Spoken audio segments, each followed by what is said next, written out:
He'll be counted on heavily for the Twins to try to defend a division championship in 2024, and he's good enough to take some time with us on this Wednesday morning to visit. Griffin, good morning, man. Nice to see you. Thanks for the time. Yeah, of course, guys. I really appreciate you having me on this morning. Hey, you know, we hear that rip of sound and some of your highlights from last year, and I heard one of your sliders identified as a sweeper, and I want to start right there. Is it a sweeper or is it a slider that you throw? I call it a slider.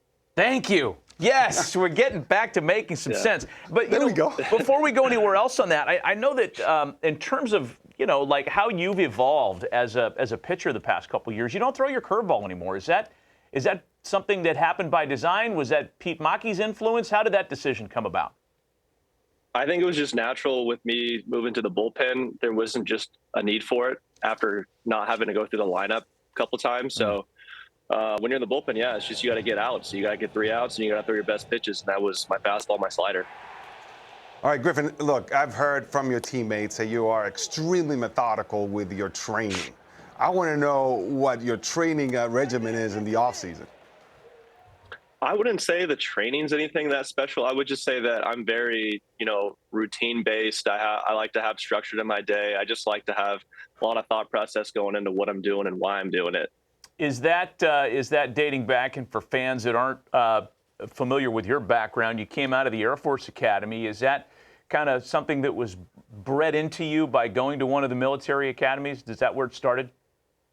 I probably did, but I also like to think that, I had a pretty solid family upbringing, and my dad played professional football, so he definitely instilled that work ethic and stuff into my brothers and I from a young age. So I think it also carried over from there as well. Yeah, can we talk about that? Because your dad, we're looking at photos of your dad when he played in the NFL. Yeah. Like, he looked like he had some bad intentions to chew up a quarterback here. He had a 10-year career, huh? Yeah, he was a beefy boy, and he was a linebacker. He did a little bit of fullback work and some special teams. So it's just that different era of football back then. It's bigger, slower. So he's still pretty big, but unfortunately, I guess fortunately, he married my mom, who's like 5'2". So I got a little bit in the middle of those two. I didn't get his pure size.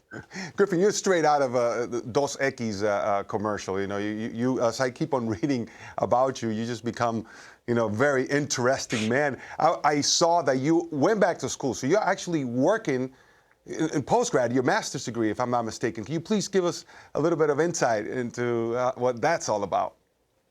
Yeah, so I did complete my master's in 2021. It was just, I started during my minor league career, and it's not that I wasn't fully bought into pursuing a Major League Baseball career. It's just I had no idea, and I wanted to make sure that I had something to fall back on in case baseball didn't work out. So I went through and did my master's, and hopefully never have to use it.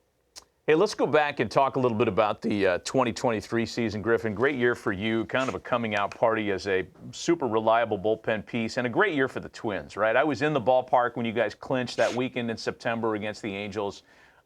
What a good vibe, man. What do you think of, and what are you most proud of when you look back on last season?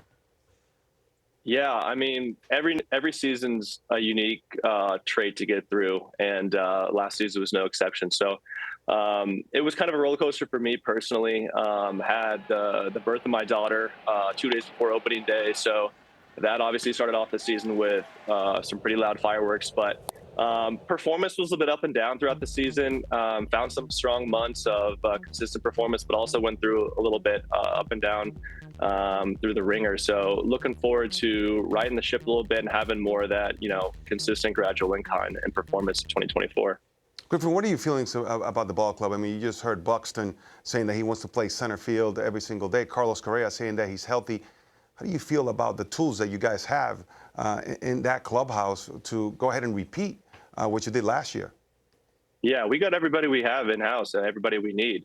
And of course, if we can add Buxton back as a mainstay to our center field in 2024, it's just going to do so much for our ball club. I mean, what he can do from his just natural presence with the team is just outstanding. And everybody looks to him as one of the most tenured guys on the team. And he just has that aura to him that is really inspiring.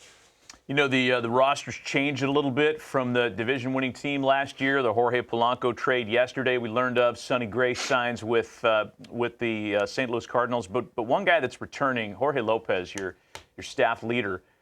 When you watch him pitch, what do you think of? Is he the kind of guy, Pablo Lopez? I apologize, I misspoke there. When you watch Pablo pitch, do you talk to him between starts? Is he a kind of a vocal leader, or is he the kind of guy you just watch and take notes on? Well, if you want to talk about somebody that's methodical about their work ethic, it's Pablo. Yeah. I mean, Pablo has everything almost down to the minute as to when he's doing it and why he's doing it. And so it's just very cool seeing somebody go about their business the way that Pablo does. And it's very inspiring. So yeah, I like to talk to Pablo a lot about, what he's thinking to certain counts. We have very similar pitch mixes. And so I like to see what he's seeing in a scouting report from a starter side. And then I like to watch how he pitches that lineup on the nights that he's pitching, because if I go in and pitch that game, there's going to be some things that I can pick up on and then try to implement that into when I'm in the game. Griffin, how about Rocco Baldelli? Tell me about his leadership in that clubhouse and the importance to the franchise, really, of having Rocco at the helm. Yeah, Rocco's the man. He's just that cool, calm Rock that we have in the clubhouse that, if things are kind of rocky with the team or with emotions, you can just look to him to kind of settle yourself and have that calming presence. So talking about somebody that's also been there and done it for as long as he did as a ball player, and having the talent that he did is very, very fun to talk about. He loves talking about baseball, but he also just has like a really cool outlook on life. So we don't even have to talk about baseball. We can talk about anything, and he's just a really good guy to be around. Some young dudes in charge, in uniform, between Rocco, Carlos's former teammate, and we mentioned your pitching coach, Pete Mackey, who we've had on this show before. Pretty interesting cat, man. I think is he as funny as he seems when we interview him, or are we misreading it? Pete's got that different sense of humor, and it's almost an acquired taste. So I think if somebody first meets Pete, they might not get his subtle humor, his one-liners, but the more you're around him, the longer you get to know him as a person, the brighter he shines and the more his personality comes out a little bit. Yeah, I was a fan. Let me tell you, I get it. I get what he's doing. We have some Jax Facts that we want to hit you with. Here we go. Griffin Jax, notable Jax Facts. These are pulled right from the Twins 2023 media guide. Way to go, Dustin Morrison, your team putting together this stuff. I just have to ask you about the go-to karaoke song, though, that I would never have you as a Kelly Clarkson guy. Yeah, I think the reason I'm stuck on that song is because it was one of the first songs I ever had on my first iPod. And back then, when you only had, like 4 or 5 songs, I just listened to it on repeat. So memorized the words from an early age. And now it's just whenever I need a song to sing, that's the one I go to. Okay. I mean, you can add songs to your iPod, right? You can put other stuff on it. Yeah, but, why change? Okay. No offense to Kelly Clarkson. She's great. But, I got it. Yeah. I got it. Mitch Garver, your best friend on another team. I mean, he was there in the Twin Cities for quite a long time. I would imagine that you've had conversations with Mitch about the World Series, about the ring, about his offseason. Tell us how far back you go with Mitch, and do you guys keep in touch frequently? Yeah, we do. Mitch is a solid dude. He's kind of probably the first guy to take me under his wing and teach me what it was like to be a big leaguer and show me the ropes. So I have immense respect for him for that part. He let me live with him during my first big league spring a couple of years ago. And yeah, I just got along with him easy. He's got a great family, great wife, 2 awesome boys now. So he's just a lot of fun. All right. Speaking of wives, your wife, Savannah, is a captain in the Air Force. Do you call her captain at home? No, no, we don't talk about that. I think that could be kind of fun. Yeah, we were. Yeah. Maddie and I were debating whether you can fly a plane or a helicopter. I can fly neither. I actually have 0 flying hours. It's okay, man, dude. You're We were putting bets down. But as Carlos said, your bio is fascinating. We love visiting with you, and thanks for taking some time with us, Griffin. Enjoy the rest of your off season, as short as it may be, and safe travels down to Fort Myers. We'll see you during the season.